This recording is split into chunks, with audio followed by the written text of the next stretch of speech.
Admiral Sarah Chen watched her fleet die through the main screen of the command ship. Red dots vanished one by one from the tactical display. Each dot was a ship. Each ship held 300 brave souls who would never see home again. "Admiral, the Yorktown is gone," reported Lieutenant Torres. His voice stayed steady, but his hands shook. "Direct hit to the reactor core." Sarah nodded. She had expected this. The Zarthak hegemony had come with 700 ships. Earth had managed to scrape together 83 vessels for this final battle. The math was simple and cruel. 3 years ago, the hegemony had arrived at the edge of human space. 7 alien species working together, each one older and more advanced than humanity. They had one message for Earth: surrender or die. Most species in the galaxy chose surrender. It was logical. The hegemony had conquered 1,000 worlds. They knew how to break the will of entire civilizations. A few orbital bombardments, some destroyed cities, and most species would kneel. But humans were different. Humans were stubborn. "Status report," Sarah ordered. 42 ships remaining, Torres said. "The aliens are moving into formation for another attack run. Our weapons are barely scratching their shields." Sarah looked at the tactical display. The Zarthak ships moved like a school of deadly fish through space. Their technology was thousands of years ahead of human science. Their energy shields could stop anything humans threw at them. Their weapons could crack planets. On the planet below, 8 billion people waited. Some prayed, some cried. Some just held their loved ones close. They all knew this was the end. But Sarah had one more card to play. "Torres, open a channel to Dr. Webb at the Prometheus station." The screen flickered. Dr. Marcus Webb appeared, his gray hair wild from days without sleep. Behind him, Sarah could see his team working frantically at their computers. The Prometheus station was humanity's most secret research facility, hidden deep in the outer solar system. "Admiral," Webb said. "We're ready." Sarah took a deep breath. "Doctor, are you absolutely certain about this?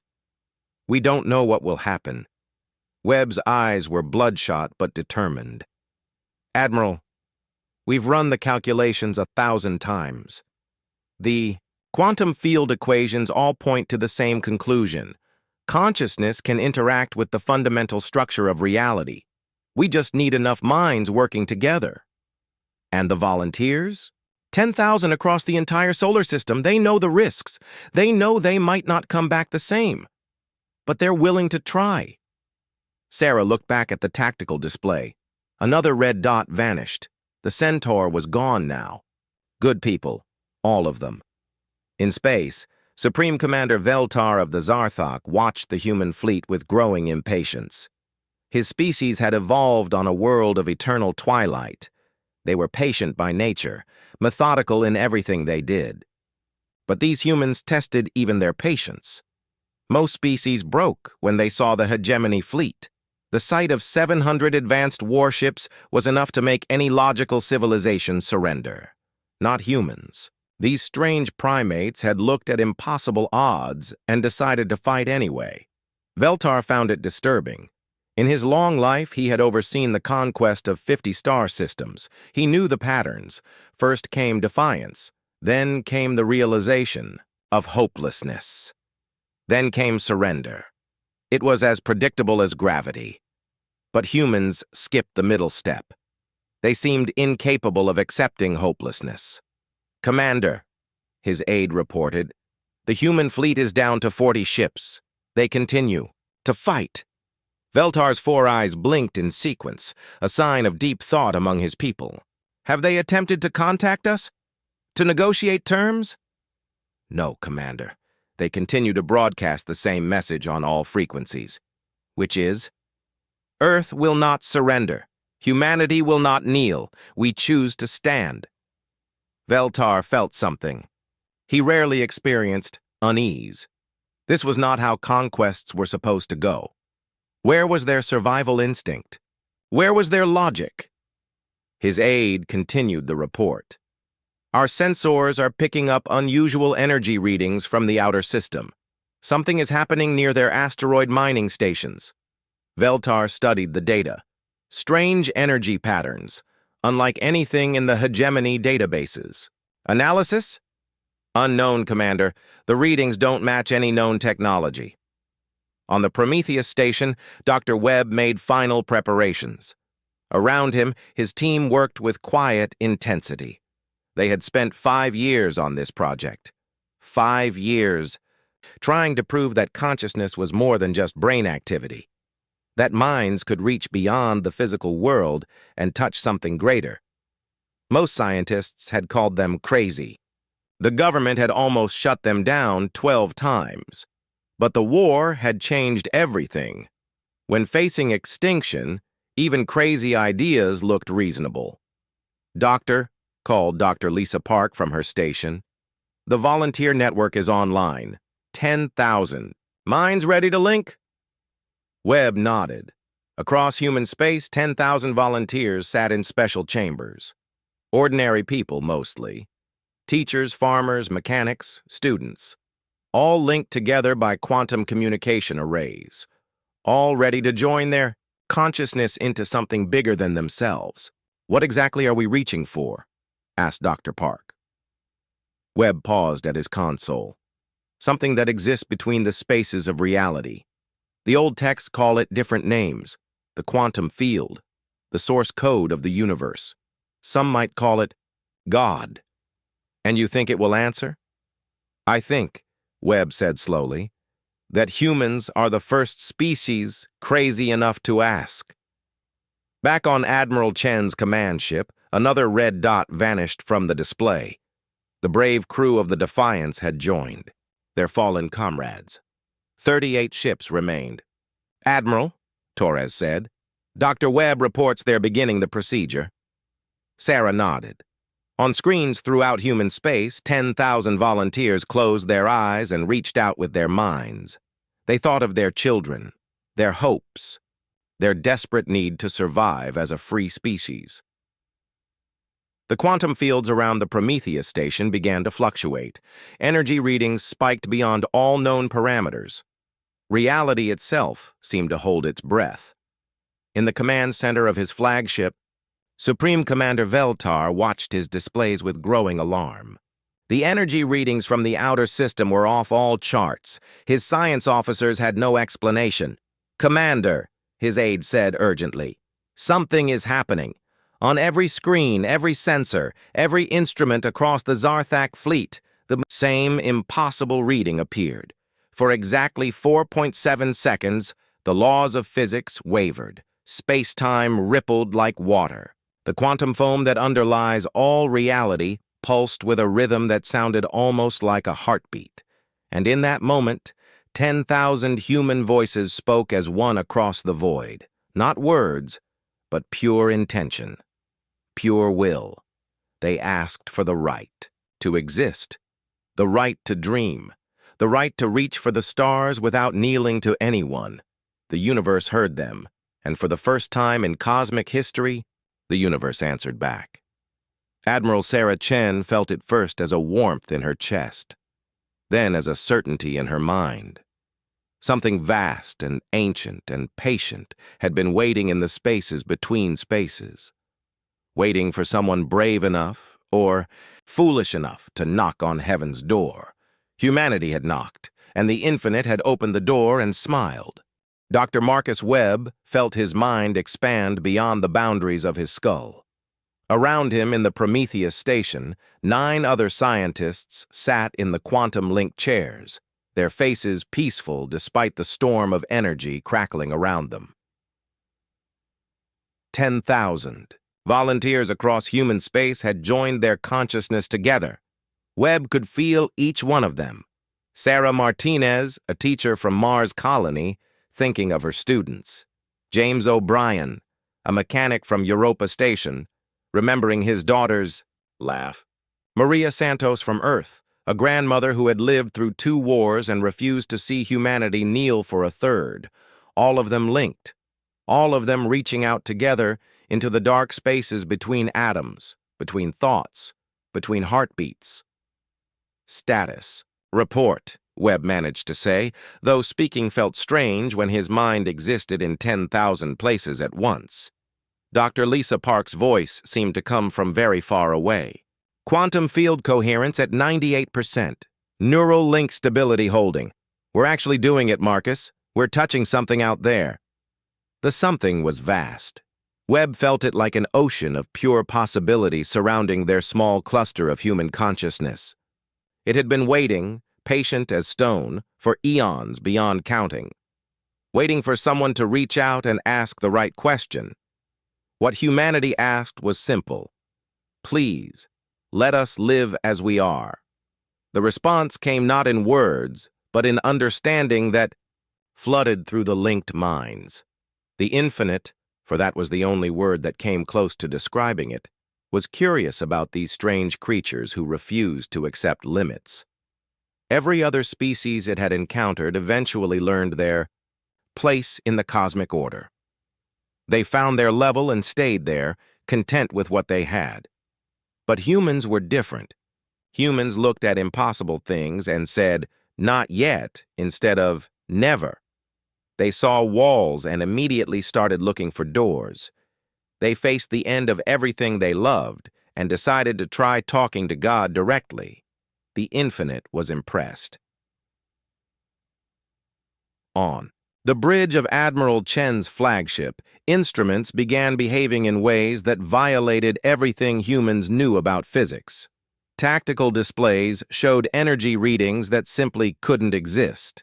The ship's computer kept crashing and restarting as it tried to process impossible data. "Admiral," Lieutenant Torres said, his voice filled with wonder, "something's happening to our weapons systems." Sarah looked at her displays. The torpedo tubes were glowing with a soft blue light that shouldn't be there. Their energy weapons were humming at frequencies that their power cores couldn't possibly generate. "Torres, run a full diagnostic." "Already did, ma'am. 3 times. The equipment says everything is normal, but normal doesn't glow blue." In the quantum link chamber aboard the Prometheus station, the 10 volunteers were changing. Their bodies remained the same, but something fundamental about their relationship with reality was shifting. Webb could feel it happening to himself as well. They were becoming conduits, bridges between the physical world and something much larger. The infinite was using them to reach into normal space-time, to touch the universe in ways it hadn't been able to before, and in return, it was giving humanity gifts. Dr. Park suddenly gasped and opened her eyes. They were glowing with the same blue light as the weapon systems. "Marcus, I can see the quantum structure of matter. I can see how to change it." Across human space, similar awakenings were happening. On Mars Colony, a child playing with building blocks suddenly understood how to arrange them in patterns that shouldn't be stable but were. On Europa Station, an engineer looked at a broken fusion reactor and instantly knew how to fix it with parts that didn't exist yet. On Titan Research Base, Dr. Elena Vasquez was trying to evacuate the facility when she felt the change wash over her. Suddenly, she could see the molecular structure of the base's hull. More than that, she could see how to strengthen it using principles that weren't in any textbook. "Computer," she said to the base AI, "begin fabrication of hull reinforcement materials using specifications I'm about to provide."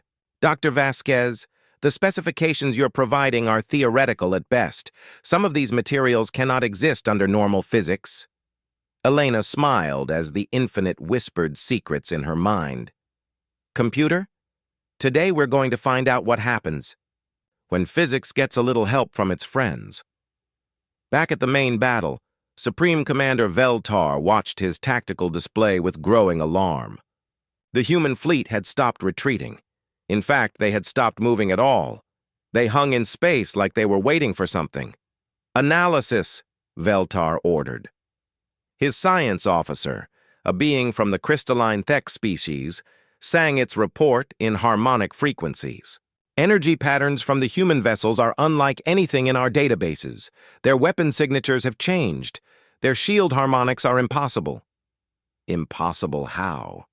"They appear to be operating outside the standard laws of physics." Veltar's 4 eyes focused on the display. In his long career, he had seen many species try desperate last-minute weapons. Usually, these attempts failed spectacularly. The universe had rules, and those rules could not be broken. "Order the fleet to attack formation," he commanded. "End this." The Zarthak ships moved forward like a wall of death. 700 vessels, each one capable of destroying cities, their weapons charged with enough energy to crack Earth's crust. Admiral Chen watched them come. Around her, the bridge crew worked with calm efficiency. Something had changed in all of them during the past few minutes. They moved with a confidence that hadn't been there before. They looked at the approaching alien fleet without fear. "Weapons. Status," Sarah ordered. "All systems show green, Admiral. Actually, they show something beyond green. They show impossible." Sarah nodded. She could feel it too. The infinite was still with them, still whispering possibilities into their minds. It had touched 10,000 human volunteers and found them worthy of a gift that no species had ever received before. The gift of being allowed to rewrite the rules. "Torres, target the lead Zarthak vessel. Fire when ready." The torpedo that launched from Sarah's ship glowed with blue fire. It moved through space at velocities that should have torn it apart.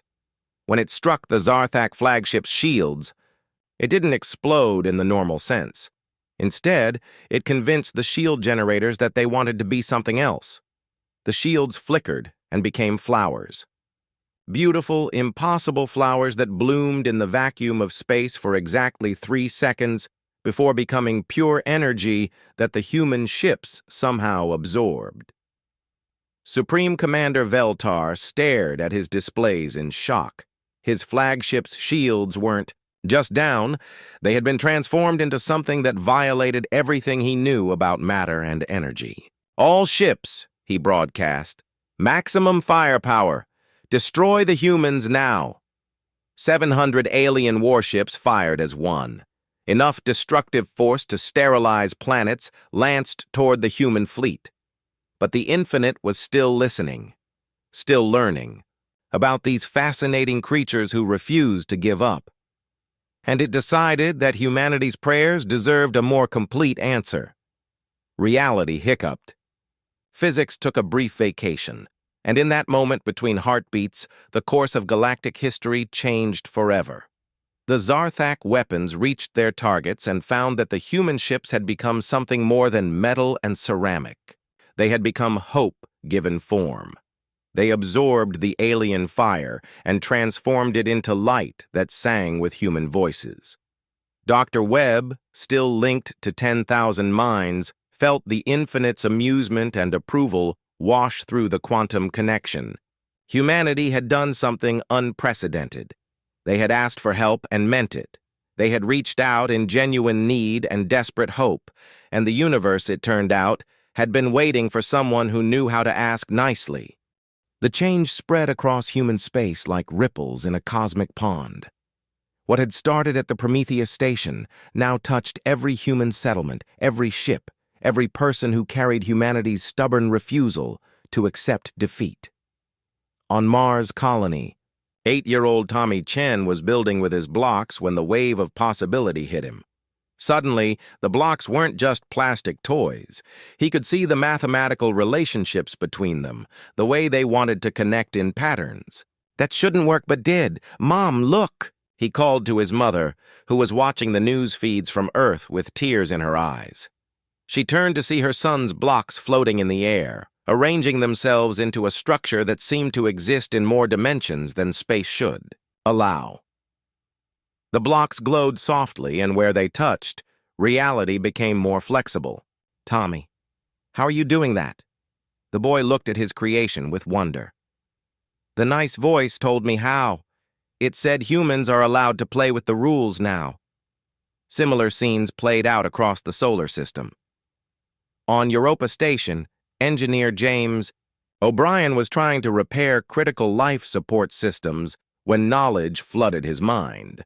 not just how to fix the damage, but how to make the machines work better than their designers had ever dreamed possible. His hands moved without conscious direction, installing components that materialized as he needed them.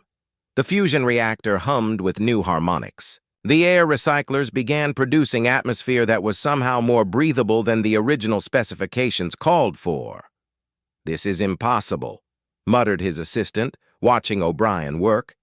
"Impossible is just another word for nobody tried hard." "Enough yet?" O'Brien replied, his voice carrying an echo of infinite patience. On the Outer Rim station at Titan, Dr. Elena Vasquez watched in amazement as her research facility transformed itself. The walls grew stronger without adding mass. The computers began calculating at speeds that their processors couldn't physically achieve. The entire structure seemed to exist more solidly than before, as if reality had decided to pay it special attention. Her communication console chimed. With an incoming message from Earth Defense Command, Admiral Chen's face appeared on the screen, but she looked different. Her eyes held depths that hadn't been there before. "Dr. Vasquez, what's your status?" "Admiral, I'm not sure how to describe it. Everything here is working beyond design parameters. My instruments are reading energy signatures that shouldn't exist, but everything feels right. Like this is how things were always supposed to work." Sarah nodded. "Doctor, I need you to begin construction of a new type of vessel. I'm transmitting specifications now. Don't ask me how I know these designs will work. Just trust me." Elena looked at the data flowing across her screens. The ship design was like nothing in human engineering. It seemed to exist partially outside normal space-time. The power systems drew energy from sources that her physics education said were purely theoretical. "Admiral, these plans, they're impossible." "Dr. Vasquez, today we learned that impossible is just a starting point." Meanwhile, in the depths of space, the Zarthak fleet regrouped after their shocking encounter with human weapons that turned their shields into flowers. Supreme Commander Veltar paced his command deck, his 4 eyes, displaying the rapid color changes that indicated extreme agitation. "Report," he demanded. His science officer, still trying to make sense of the data, sang its confusion in harmonics that hurt to hear. "Commander, the humans appear to have gained access to technologies that violate fundamental laws. Their ships now register as existing in normal space and several parallel dimensions simultaneously. That is impossible." "Yes, Commander. Yet our sensors clearly show impossible things happening." Veltar studied the tactical display. The human fleet had not pressed their advantage after repelling the hegemony attack. Instead, they seemed to be waiting for something. Their ships, pulsed with energies that the Zarthak computers couldn't classify, open a channel to the human admiral. The communication array crackled with interference before Admiral Chen's image appeared. She looked calm, almost serene. Behind her, Veltar could see human crew members working with equipment that seemed to glow with its own inner light. "Supreme. Commander," Sarah said politely. "I assume you're calling to discuss terms." Veltar's color patterns shifted to formal diplomatic mode. "Admiral Chen, what has your species done? Our instruments detect energy patterns that should not exist." "We asked for help," Sarah replied simply. "Turns out, the universe has been waiting for someone to ask nicely." "This is not possible. The laws of physics are absolute." Sarah smiled, and for a moment, Veltar saw something vast and patient looking out through her eyes. "Commander, the laws of physics are more like guidelines, and today, humanity got permission to suggest some improvements. On Earth itself, the changes were most dramatic. In cities around the globe, people reported that broken things were fixing themselves. Polluted rivers began running clear. Damaged buildings regenerated like living tissue. In Geneva, Dr. Robert Kim was working in his laboratory when he felt the change wash over him. Suddenly, he could see the genetic code of every living thing around him. More than that, he could see how to improve it, how to make plants grow stronger, how to help injured animals heal faster, how to give humans the ability to thrive in environments that would have killed them before. Marie, he called to his research partner, look at this. Dr. Marie Dubois came over to see Kim holding a withered plant. As she watched, the plant straightened and began to bloom with flowers that seemed to contain tiny stars. Robert, what did you do? I asked it to be healthy, and somehow it listened. The phenomenon wasn't limited to scientists and engineers. Across human space, ordinary people were discovering that reality had become more cooperative. Artists found they could paint with light itself. Musicians discovered that their instruments could produce sounds that touched the listener's soul directly. Writers began crafting stories that readers could actually experience. Children adapted fastest of all. They accepted the new possibilities without question, playing games that involved reshaping local space-time and having conversations with the friendly voice that whispered secrets about how the universe really worked. But perhaps the most significant change was happening in the quantum link chamber aboard the Prometheus station. Dr. Webb and his 9 colleagues had become something new. They were still human, but they were also conduits for something infinitely larger.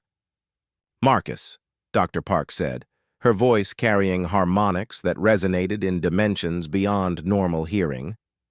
I can see the structure of space-time itself.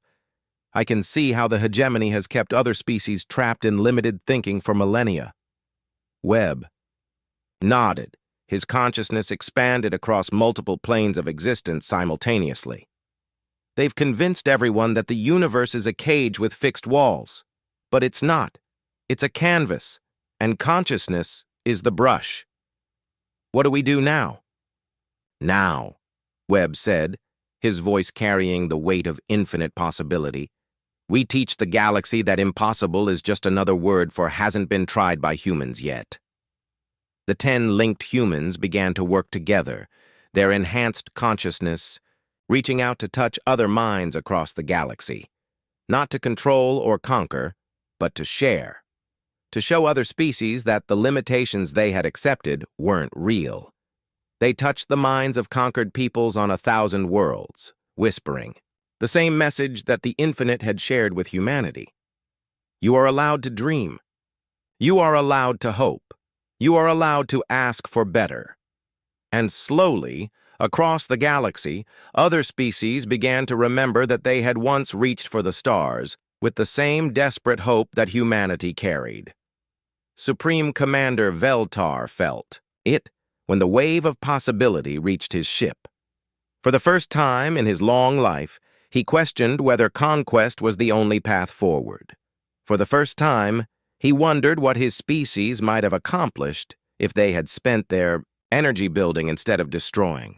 The thought was terrifying and liberating and utterly impossibly human. Supreme Commander Veltar made a decision that went against everything his species had believed for 10,000 years. He was going to retreat.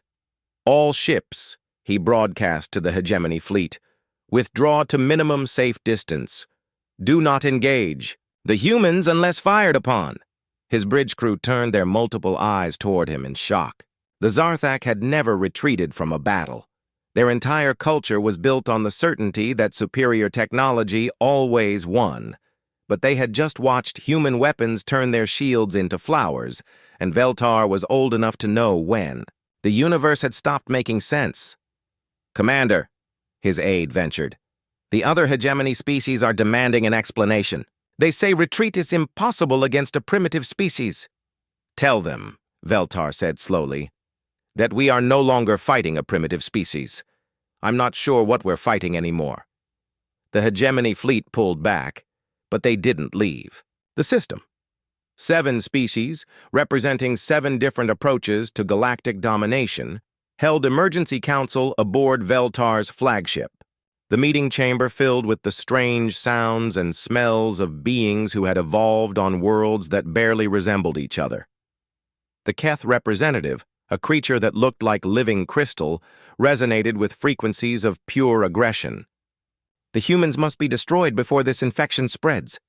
The Mordan delegate, a gas-based intelligence that communicated through controlled atmospheric disturbances, swirled with patterns that expressed deep concern. The energy readings suggest they have accessed something beyond our understanding. Impossible, declared the Thek ambassador, its crystalline structure flashing with colors that meant absolute certainty. No species has ever managed to alter fundamental physical laws. Veltar activated the holographic display showing the battle footage. They watched human torpedoes travel at impossible speeds. They saw energy shields transform into organic matter. They witnessed ships that seemed to exist in multiple dimensions at once. Explain that, Veltar said simply. The assembled representatives fell silent. In 10,000 years of conquest, the hegemony had never encountered anything like this. They had weapons that could crack planets, shields that could stop stellar radiation, computers that could calculate the movement of entire galaxies. But they had never seen matter obey different rules simply because someone asked nicely. Back on Earth, Admiral Sarah Chen stood in her ready room, looking out at the stars through a window that now somehow showed her more than light should be able to carry. She could see the fear in the alien fleet. She could feel their confusion radiating across space like heat from a fire. The door chimed, and Dr. Webb entered. But he wasn't quite the same Dr. Webb who had started this journey. His eyes held depths that seemed to contain entire universes. When he spoke, his voice carried harmonics that made reality itself listen more carefully. Admiral, the quantum link is holding steady. All 10,000 volunteers are stable and healthy. The Infinite continues to share its gifts with humanity. Sarah nodded. What's our status with the rest of human space? Remarkable. Every human settlement is reporting the same phenomenon. Our people are learning to work with reality instead of just accepting it. Mars Colony has children who can reshape matter by thinking about it. Europa Station has engineers who understand the universe's source code. Titan Base is constructing ships that shouldn't be able to exist. And the aliens? Webb paused, his enhanced consciousness reaching out to touch the minds of the hegemony fleet. They're scared, Admiral. For the first time in their history, they've encountered something they can't understand or control. They don't know what to do. Sarah felt the Infinite's presence like a warm current in her thoughts. It whispered to her about patience, about the long view that beings who existed between heartbeats had to take. Humanity had been given a gift, but with it came responsibility. Open a channel to the hegemony fleet. All frequencies, all languages. The communication array activated, broadcasting Sarah's image to 700 alien warships. In the council chamber of Veltar's flagship, the assembled representatives watched the human admiral with wary attention. People of the hegemony, Sarah began, her voice carrying the weight of infinite patience. We need to talk. Veltar stepped forward. Admiral Chen, what has your species become? We've become what we always were, Sarah replied. We just finally got permission to stop, pretending otherwise. Humanity has always been the species that looks at impossible things and says not yet instead of never. Today, the universe decided to help us with that. The Keth representative flashed angry crystalline patterns. You speak of impossibilities as if they were normal. You violate the fundamental laws that govern all existence. Sarah smiled, and for a moment the aliens could see something vast and amused looking out through her eyes. Those weren't laws, they were suggestions, and today we got permission to make some improvements. In the quantum link chamber aboard the Prometheus station, Dr. Webb and his colleagues continued their work of expanding human consciousness beyond its normal limits. But they weren't working alone anymore. The Infinite had shown them that consciousness existed throughout the universe, trapped in species that had forgotten how to dream. Dr. Park's enhanced awareness reached out to touch the mind of a Zarthak crew member aboard one of the distant ships. The alien's thoughts were full of confusion and fear, but underneath, she found something familiar. The same desperate hope that humans carried, the same desire to be more than circumstances allowed. "Hello?" she whispered across the quantum foam. "Would you like to learn something new?" The Zarthak navigator named Sektar felt something impossible happening in his mind. A gentle voice, speaking in harmonics he had never heard before, offering to show him wonders that his species had declared were not real. Sektar had spent his entire life following orders, accepting that his place in the universe was fixed and unchangeable. The hegemony had told him that this was the natural way of things. The strong ruled the weak. The advanced conquered the primitive. Reality had rules that could not be broken. But the voice in his mind showed him a different possibility. It showed him that rules were just starting points. That consciousness itself was a force that could reshape the universe if it learned how to ask the right questions. "What do you want me to do?" Sektar whispered. "Just believe," came the reply. "Believe that you are allowed to be more than what others have told you. Believe that the universe wants to help you if you ask nicely." Across the hegemony fleet, similar conversations were taking place. Human consciousness, enhanced and expanded by its connection to the infinite, reached out to touch alien minds, not to conquer or control, but to share, to show them that the limitations they had accepted weren't real. Some aliens rejected the contact, too afraid to believe that their cage might not be real. But others, beings who had spent their lives dreaming of something better, opened their minds to the impossible possibility that reality was more flexible than they had been taught. On his flagship, Supreme Commander Veltar felt the change beginning, in his own crew. His navigator started making course corrections that improved efficiency beyond anything the computers had calculated. His engineer began modifying weapon systems in ways that shouldn't work, but did. His communications officer started picking up signals from dimensions that weren't supposed to exist. "Commander," his aide reported, its voice filled with wonder, "our ship is beginning to operate beyond normal parameters. The humans appear to be teaching us." Veltar looked at his displays showing impossible energy readings, impossible efficiencies, impossible improvements to systems that had been perfect for 1,000 years. "Teaching us what?" "How to dream, sir. How to hope. How to ask the universe for help." In her ready room, Admiral Sarah Chen felt the changes spreading across both fleets. Human consciousness was sharing its gifts, and some aliens were brave enough to accept them. The rigid boundaries between species were beginning to blur as minds touched minds across the void. The infinite whispered its approval in her thoughts. This was what it had been waiting for. Not conquest, but connection. Not domination, but cooperation.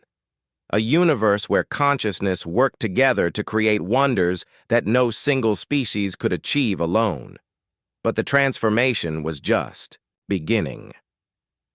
The real test would come when the hegemony had to decide whether to embrace the impossible or fight against it.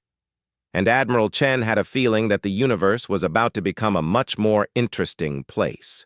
1 year later, the galaxy looked very different. Dr. Marcus Webb stood on the observation deck of the New Geneva station, watching ships that shouldn't exist dock at ports that defied conventional physics. The station itself was a marvel that grew from human imagination made real. Its corridors existed in more dimensions than normal space allowed, creating rooms that were bigger inside than outside. But the truly remarkable thing was the diversity of beings walking those corridors. Humans worked alongside Zarthak engineers who had learned to see beyond their old limitations. Keth crystalline entities shared knowledge with human scientists who understood that reality was more flexible than textbooks claimed. Former hegemony. Species mingled with humans who had taught them how to dream again. Webb's enhanced consciousness could feel the thoughts of thousands of beings throughout the station. No longer were they separated by species barriers or technological differences.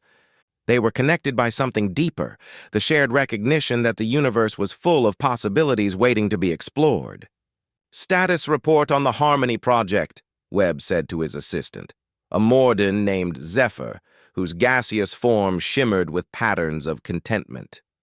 "The consciousness network now spans 400 star systems," Zephyr replied, its atmospheric disturbances creating words in perfect human language. Species that were enemies for millennia are now working together to reshape their worlds.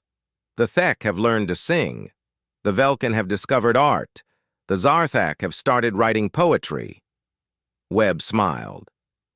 The Harmony Project had begun 6 months ago when it became clear that humanity's gift from the infinite was meant to be shared.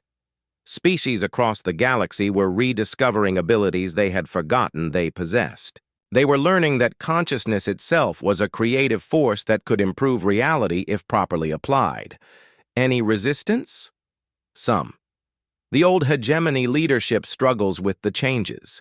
They built their entire culture on the belief that the universe was a cruel place where only the strong survived. Learning that the universe actually wants to help has been difficult for them. Webb nodded. Change was never easy, especially for species that had spent thousands of years convinced that their limitations were permanent. But the infinite was patient. It had waited eons for someone to reach out and ask for help. It could wait a little, longer for the rest of the galaxy to accept the new possibilities. On Earth, Admiral Sarah Chen had traded her military uniform for civilian clothes. The war was over, though it had ended in a way that no one could have predicted. Instead of defeating the hegemony through superior firepower, humanity had offered them something better, the chance to become more than they had ever imagined possible. She walked through the gardens of New Geneva, Earth's first city designed by human consciousness working in harmony with the infinite. The buildings grew like living things, their architecture flowing in patterns that pleased both the eye and the soul. Trees bore fruit that nourished not just the body, but the spirit.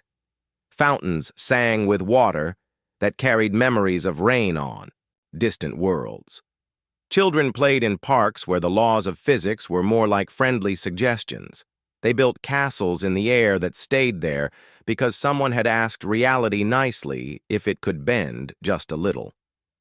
They painted with colors that didn't exist in normal space, but were beautiful beyond description.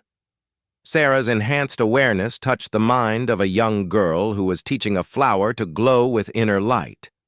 The child's name was Emma, and she was the daughter of one of the original volunteers who had helped humanity touch the infinite. "Hello, Emma," Sarah said, sitting beside the girl on a bench that existed in several dimensions at once. "Hello, Admiral Chen. Look what I can do now." Emma held up the flower, which pulsed with soft rainbow light. "I asked it if it wanted to be beautiful, and it said yes." Sarah smiled. "That's wonderful. Do you know why you can do that?" "Because we learned to ask nicely," Emma said with the simple wisdom of childhood. "The universe wants to help, but most people forget to say please." Across the galaxy, similar scenes were playing out on thousands of worlds. Former hegemony species were discovering that their planets could heal from centuries of industrial damage if they asked the ecosystem nicely to restore itself. Artists were creating works that existed in multiple dimensions. Scientists were uncovering secrets of reality that had been hidden in plain sight. But perhaps the most significant change was happening in the former hegemony council chambers, now relocated to a neutral station in open space. Supreme Commander Veltar, no longer supreme anything, sat across from representatives of dozens of species. They were planning something that would have been impossible under the old system: genuine cooperation. "The humans have shown us that consciousness is not limited by biology," Veltar said to the assembled delegates. His 4 eyes now held depths that hadn't been there a year ago. "We spent millennia believing that conquest was the only path to advancement. We were wrong. The Keth representative, its crystalline structure now capable of producing harmonious music, resonated with agreement. They have given us something more valuable than territory or resources. They have given us the ability to transcend our limitations. Thek delegate added its voice to the discussion, singing in harmonics that painted mathematical equations in the air. The consciousness network has allowed us to share knowledge instantaneously across galactic distances.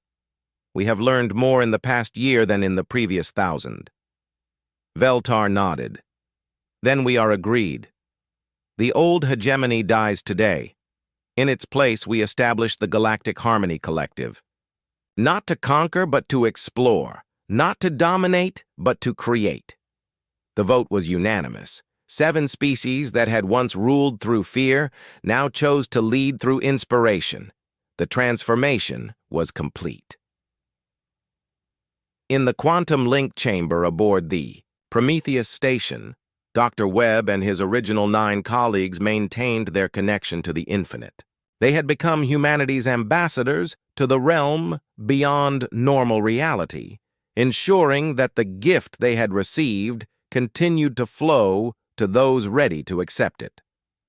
Dr. Lisa Park's consciousness touched the edge of unexplored dimensions, bringing back knowledge that would fuel human advancement for generations to come. Marcus, the infinite is showing me something new. There are other galaxies out there, other species facing the same limitations we once accepted. It wants us to help them too. Webb felt the vast presence of the infinite surrounding their linked minds. It whispered of patience and long-term planning, of the joy it felt watching consciousness learn to reshape reality through hope rather than fear. Are we ready for that responsibility? Webb asked. The answer came not in words, but in a feeling of absolute certainty. Humanity had proven itself worthy of the infinite's gifts by sharing them freely. They had taken the power to reshape reality and used it not for conquest, but for connection. Yes, Webb said aloud. We're ready. The consciousness network expanded again, reaching beyond the Milky Way to touch the minds of beings in distant galaxies who had given up hope of ever being, more than their circumstances allowed. And in response to that gentle touch, species that had never heard of humanity began to dream of impossible things. Back on the new Geneva station, Admiral Sarah Chen stood before a gathering of beings from across known space. Humans, Zarthak, Keth, Thek, Morden, Velkin, and dozens of other species filled the great assembly hall. They had come to hear humanity's final gift, not technology or knowledge, but wisdom. 1 year ago, Sarah began, her voice carried by acoustic systems that existed in 11 dimensions, humanity faced extinction. We could have despaired. We could have accepted defeat. Instead, we did what humans do best. We refused to give up, and we asked for help. The assembled beings listened with the deep attention that consciousness gives to truth. The infinite didn't save us because we were special. It saved us because we were the first species in this galaxy brave enough or foolish enough to believe that the universe might actually care about us. We learned that reality isn't a cage with fixed walls. It's a canvas, and consciousness is the brush. She paused, feeling the infinite's presence flowing through her words. Today, we offer you the same gift we received. Not power over others, but power with others. Not the ability to conquer, but the ability to create. Not the right to dominate, but the right to dream. The response was unlike anything the galaxy had ever experienced. Thousands of minds reaching out together, touching the infinite as humanity had done, asking not for power but for permission to hope, and the infinite, patient as stone and vast as space itself, smiled and answered, yes. Dream. Create. Become everything you never dared to imagine you could be. The universe, it turned out, had been, waiting for someone to ask nicely, and now that the question had been asked, reality would never be the same again.